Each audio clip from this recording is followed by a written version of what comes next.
Juu, se oli hieno, mä tykkäsin.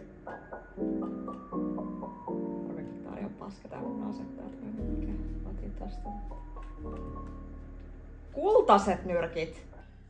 Piti tehdä toi aamutöitä, mutta tosiaan mä oon tällä hetkellä niin kauan kuin se Fortnite, että pelattiin kavereiden kanssa sitten Fortnitea. Mä ajattelin, että mä pelaan yhden pelin. Ja no, pelattiin sitten varmaan joku 3 tuntia. Mulla on tänään mä käyn hoitaa yhdet kuvaukset.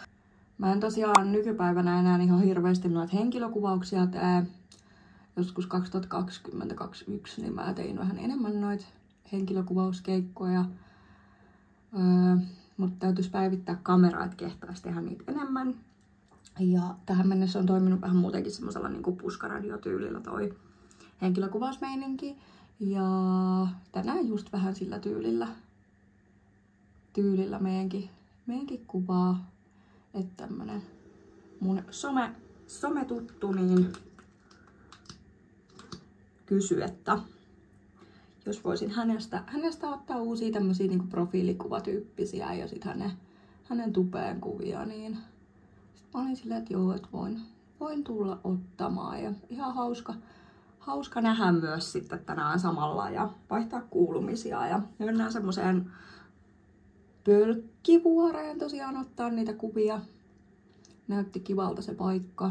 Voisin ottaa myös muutamia noita asiakkaan tuotteita sinne mukaan ja hyödyntää myös sitä, että ottaa sitten asiakkaalle kanssa siellä kuvia.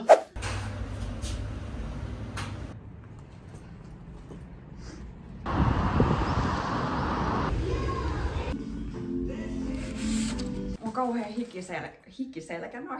hikilätkä selässä, kun tän repunkaan veti tuolla. Mä tosiaan kävin ihan nopeasti tuossa keskustassa. Onneksi mä asun sen verran lähellä, että pääsis Kuutila ajelee. Mun piti hakea paketti, mikä oli tänään viimeinen hakupäivä. Ja sitten mä katselin, että juhlamaailmasta sain tämmösiä piknikvilttejä. Mulla ei siis ole piknikvilttiä. Ja mä halusin jonkun semmosen, mikä on ihan kivan näköinen, mitä pystyy hyödyntämään kaikissa kuvissa myös. Ja halusin muutenkin siis tämmösen piknikviltin, tämmösen edullisen vaan, koska mulla ei ole siis ollut mitään vilttiä. Mä oon joutunut semmosella kunnon lirulakanalla vetää tuolla. Tosiaan tämmösen. Tää on aina tuottaa jotain fleeceä, niin mä en tiedä, onko tää kauhean hyvä, mutta enkä tiedä, onko tää kauhean isokaan, mutta tämmönen söpö vihreä, missä on tosiaan kumipohja, tai pitäisi olla semmonen kumipohja, että sillä perusteella mä halusin. Oli tosiaan kympillä tuo juhlamaailmassa. Ja tän saa tälleen hyvin.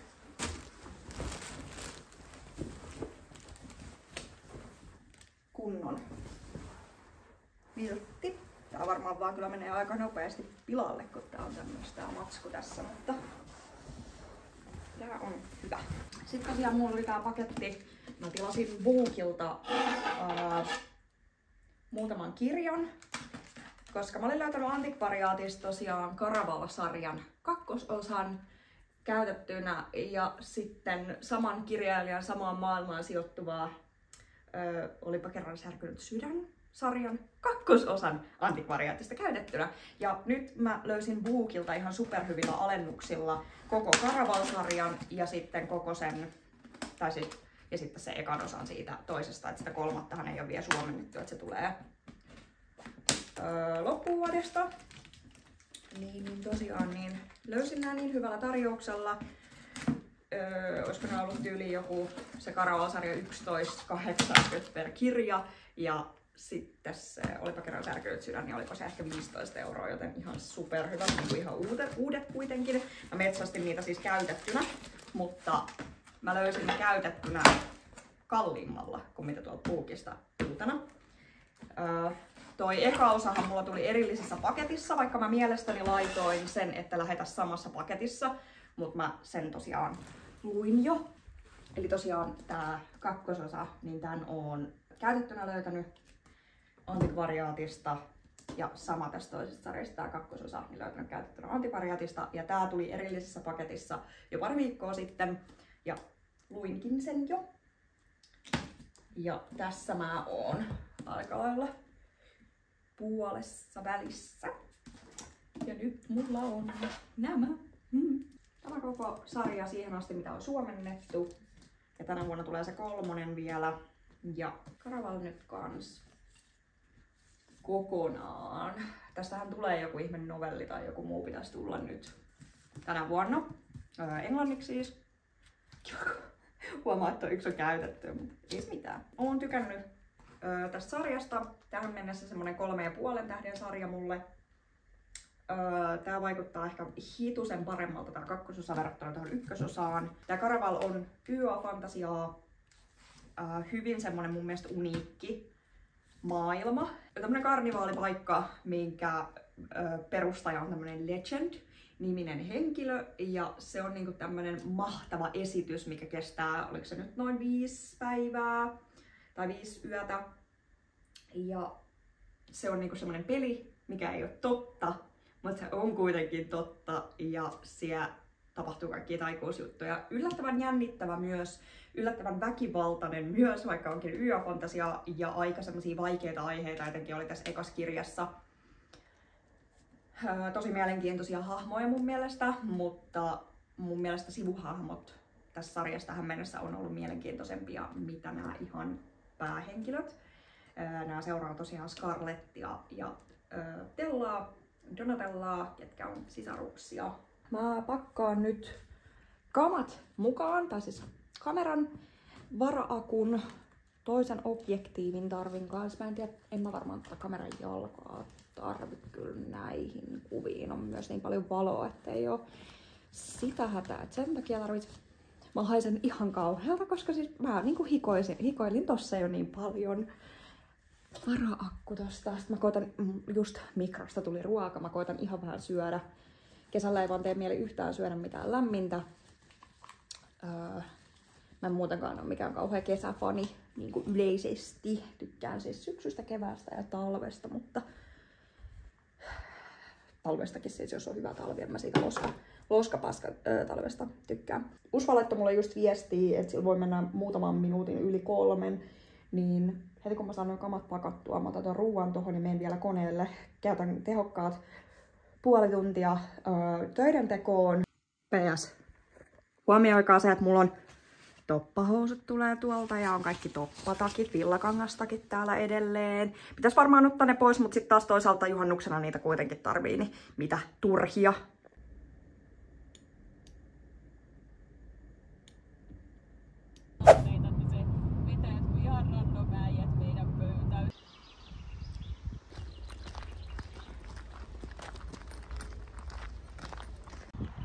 Taas siistytään näköalapaikkaa, jos tässä ei ole niin paljon puita.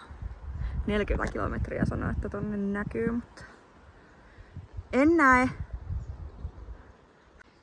Me tultiin Alppiruusu tarhapuistoon ja mikä täällä Pölkinvuoressa oli, että tällaiselta nämä näyttää, että nämä on vaan ripoteltu sinne sun tänne ja piti tulla tosiaan ottaa kuvia tänne, mutta ei kyllä ole häävisti ja nämä on keskellä mettää. Tommosia pieniä. Tultiin loppujen lopuksi tähän Arboretumiin sitten, koska takaisin Tampereelle. Käytiin siis Urjalassa asti Pölkinvuoressa pyörähtämässä, mutta ei se nyt ollut ihan semmonen mitä me halutaan.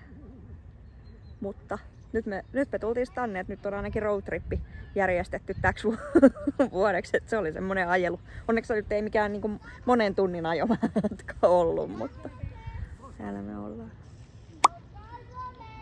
Sorsia. Tuolla.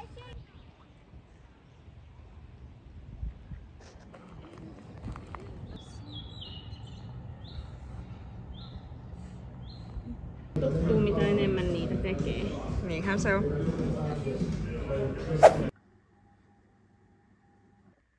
Ja loppuilta menee kyllä siinä, että mä pelaan Switchillä ja mä ostin 2 eurolla alennuksesta tämmösen Tell Me Your Storyn pelin, mikä on tosi kiva tämmönen puzzle-tyyppinen, aivot narikkaa, niin kuin helppoja puzzleja. Mä kuuntelen samalla äänikirjana tätä Caraval 2.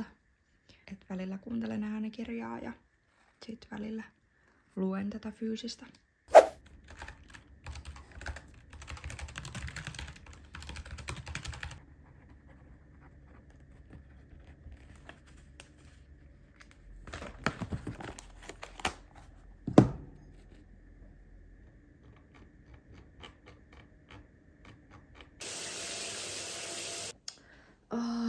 suihkusta ja puin tämmösen kesämekon päälle. Mä tein joku varmaan 5 tuntia töitä tossa ja no ehdin makoilla jonkun vartin, ottelin vartin päikkärit oli niin kuuma, en saanut unta. Ja sit mä päätinkin, että mä pelaan Fortnitea. Mä en tajua, mitä mä oon niin koukussa siihen. Mä en oo ikinä tommosiin koukussa.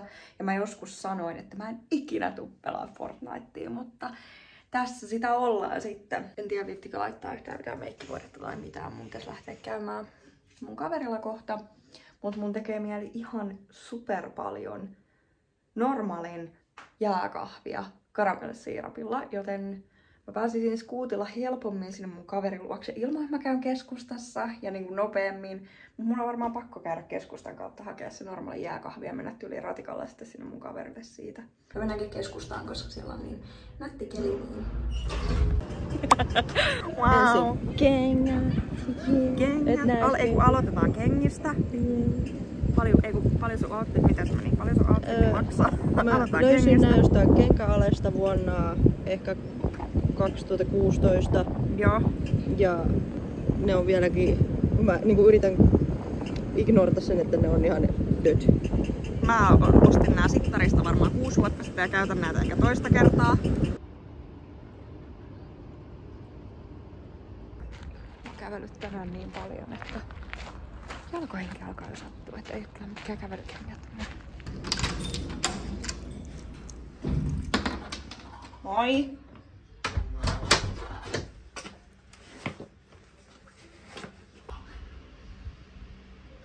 Musta tuntuu, että mä oon viime aikoina, tai niinku tässä viime vuosina, mulla on vaihtunut jonkin verran mun ystävät. Tai siis on pysynyt myös niitä samoin, mutta jotkut on niinku jotenkin, mä oon päästänyt joitakin lähemmäs, laittanut joitakin vähän kauemmaksi. Et mä huomasin, kun mä joskus tein Instagramia silleen tavoitteellisemmin, niin silloin mun seura kelpas osalle ihmisistä, kun he tarvivat kuvausapua ja enää kun mä en tee sitä Instagramia, niin sit jotenkin he ovat kans unohtaneet mut.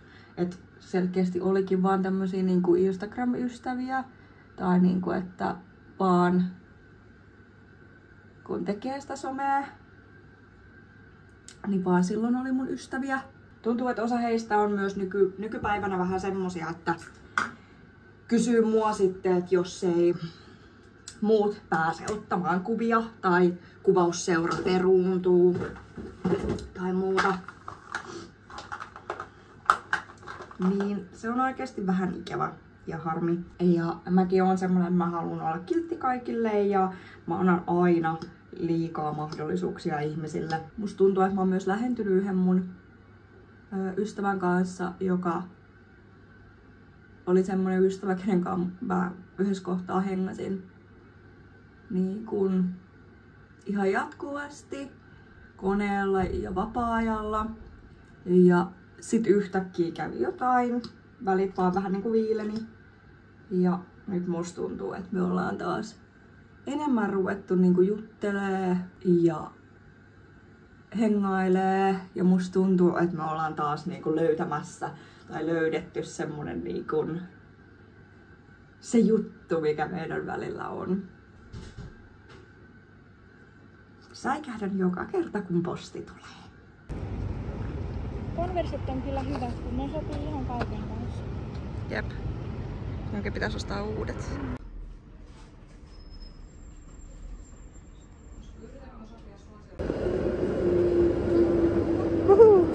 Mä ostin näitä tämmösiä niin kuin press-on kynsiä. Halusin testata tämmösiä, mutta mut lähti niinku tosta jo eilen yksi, joten mä jouduin laittaa siihen nyt vähän tommosen isomman.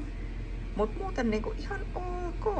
Et ei yhtään niin paha, mitä mä ajattelin. Et nää tosiaan siis vaan niinku painettiin. Tossa itse asiassa on toi, mikä lähti. Niin tässä on siis tämmönen niinku liimapinta, mutta nää ei ilmeisesti kestä öljyä siis ollenkaan. Pesin silmämeikkejä pohjaisella silmämeikipoistoaineella ja sitä jäi tonne. Mut siis tossa on vaan tommonen liimapinta ja sit se vaan siis painetaan tohon kynteen, omaan kynteen ja sit se jää siihen. Et ainut vaan, että niinku, en mä tiedä saaks näitä ihan kauhean tälleen. Ja sit tosiaan, kun nää on vähän eri kokoisia mitä omat kynnet, että tässäkin niinku tää on tosta alta hyvän kokoinen, mut sit se on liian kapea tuolta päästä, en mä tiedä. Mut ihan ok. Nää oli siis tarjouksessa Stockmannilla tyyliin, mitä toi maksoi, joku 4 euroa. Vähän silleen ikävä kyllä rakennekynsiä. Mä rakastin niitä rakennekynsiä yli kaikkea, varsinkin kun mulla oli oikeasti pitkät ne. Ja joo, mä rakastin kyllä niitä, mutta on niin kallista ylläpitää, että mä sain mun ensimmäisen simpukan. Mulla ei taida olla mitään tämmösiä kivoja simpukoita aikaisemmin, mutta mun ystävä toi tän mulle Kroatiasta. Niin nyt mulla on simpukka, en tiedä mihin mä sen laittaisin. Se nyt on tossa tolleen tyhmästi eikä sitä näe. Ja miksi mun crunchikin on täällä?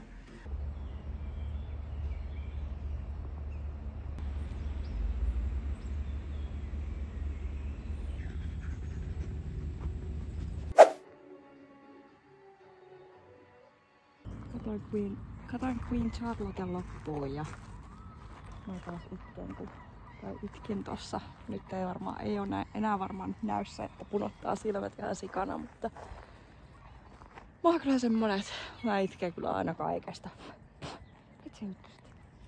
Oli sitten niinku onnesta tai surusta tai ihan mistä vaan. Mä vaan aina itken kaikissa noissa sarjoissa ja leffoissa.